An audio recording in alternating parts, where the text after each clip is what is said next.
Well, it is September the 16th, 2015, and I wanted to share a little bit of insight that I've had and just recently. Do what you want with it, share it or don't share it, or, I just felt like I really felt called to this. We just recently had really recently, yesterday, discovered a little girl was murdered and her dad was murdered in Alberta. And the responses to people, the little girl was 2 years old. It's heart-wrenching. It's shocking. When I heard the news last night, I have to admit that I was not expecting the outcome. I knew the father had already been murdered, but I was believing that the little girl would be found, and she wasn't. Her remains were found, and so then that whole process begins. And so I noticed, people's hearts break in these moments, which I think is a really, really good sign that we as a society are not as sick as we think we are.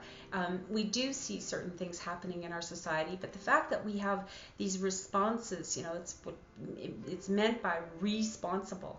And we are able to respond, and we are able to respond appropriately. And this is a sorrowful, tragic, unbelievable in some ways event, and it happens all too often.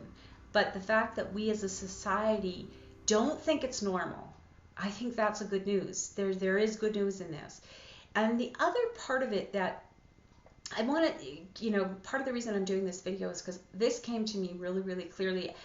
I've had this insight previously, and I didn't share it, but this time I feel like I really want to, before we get this snowball rolling that happens so often when something really tragic and horrific happens like this. And that is this immediate, sometimes, want to attack the person. They've arrested a person, so they become turned into a monster, because we think, what kind of human being could do that? And then you start to see people, especially on social media, share all the ways that they have imagined, fantasized about what they would do to someone that did that. And sometimes they go into a lot of detail. And my message here is not that they're wrong, not that there's anything, that's a bad reaction or anything like that, but to be aware, pay attention to our own thoughts. Like, what's our automatic response to this kind of thing? Is it to because it's indicative of the human condition. This person isn't a monster. Something happened, I don't even know the details, and it doesn't matter right now for the purpose of this, because we've seen it happen over and over again in different situations with different families, children, people that have become victimized by someone. And then we have this retaliation mentality of what this person, how can we get revenge on them? Because after all, they didn't just hurt the victim, they hurt us, because we're all one. And we feel it. It's like, you disturbed my life. And that's true. I mean, last night I was somewhat paralyzed initially. I was in shock, even though I've experienced death in many ways, and many of you know that. That's not the point. The point is, this is a 2-year-old child. Her life was cut short by someone else. I had easier time understanding an accident, sickness, illness, problem with the birthing process, things that happen kind of somewhat naturally. It feels wrong still to lose a child, but at the same time, it's sort of a natural thing. When it happens at the hand of someone else, we tend to think that, that's not natural, that we're not meant. The one thing we generally kind of commonly believe is the idea that we're not supposed to take someone else's life.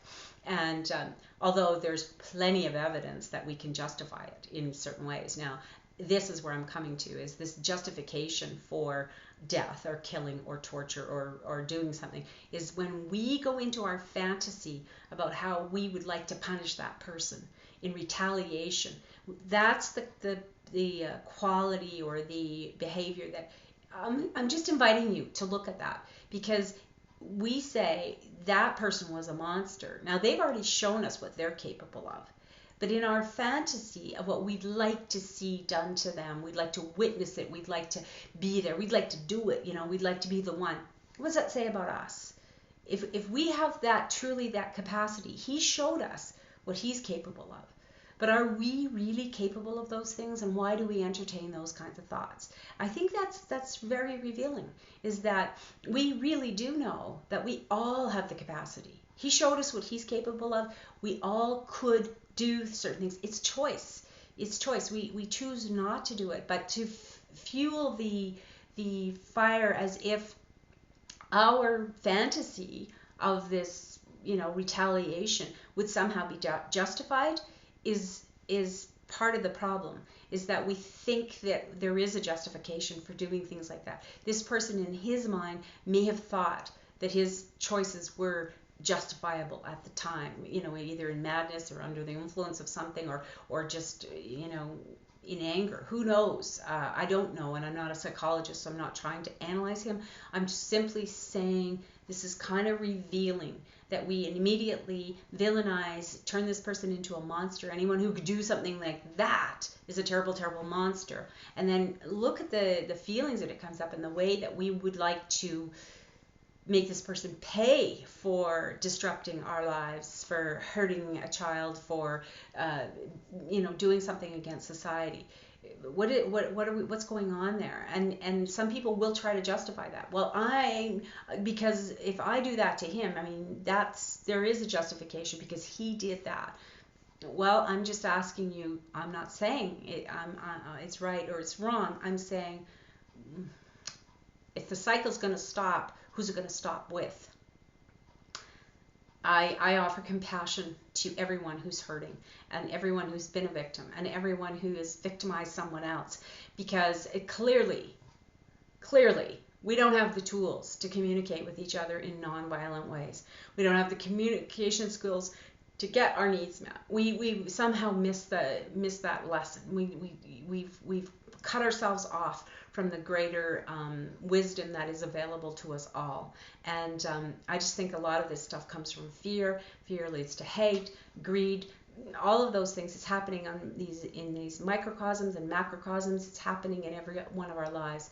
This is an invitation to explore.